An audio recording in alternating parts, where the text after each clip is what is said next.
Wakati nafika Dar, nilitamani sana kuona bahari. Lakini bahari ilikuwa ni chafu, iliyozungukwa na plastiki nyingi. Nikaona pia kuna fursa katika taka hizi. Ndipo nikaamua kuwa sehemu ya mabadiliko.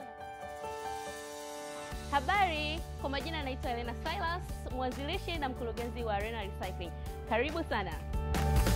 Arena Recycling ni kampuni inayojihusisha na urejelezaji wa takataka za plastiki kwa kubadilisha taka hizi kwenda katika vifaa vya ujenzi ikiwepo matofali, tiles na eco-decking. Kwanza wakati naanza hii kazi, watu wengi walikuwa wanaona ni kitu cha ajabu.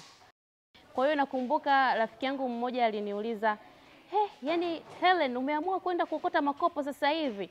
Kwanza eneo nafanyia kazi lilikuwa ni eneo ambalo sio rasmi. Kwa hiyo serikali ikaja pale ikaniambia unatakiwa ufunge ili eneo sio rasmi. Wakati huo nilikopo ninamuuguza mgonjwa ambaye ni mama mkwe wangu, alikuwa na kansa. Wakati huo nilikuwa ni mjamzito wa mtoto wangu wa pili, lakini sikukata tamaa. Balancing entrepreneurship with personal responsibilities as a woman is never easy.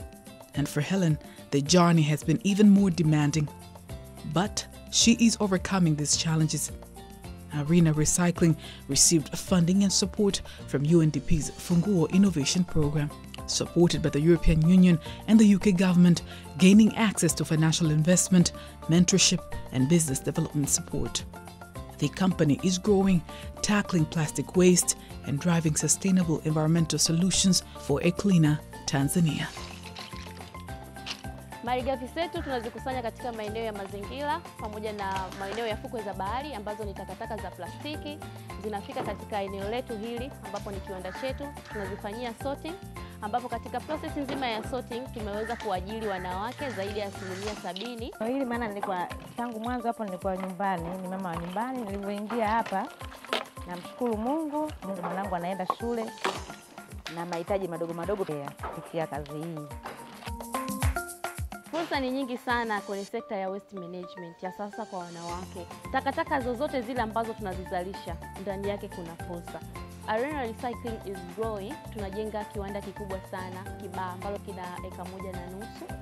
Kwa hiyo malengo yangu ni kuweza kuongeza ajira, lakini pia kuweza kuongeza ukusanyaji wa takataka mwingi zaidi ili kuweza kusafisha mazingira yetu, lakini pia kuweza kuwafikia wateja wengi kwa bidhaa ambazo tunaziuza. Ningependa kukumbuka kama mwanamke anayeleta mapinduzi katika sekta ya waste management na recycling ili kuiweka dunia salama na yenye afya. Arena Recycling, from well to well.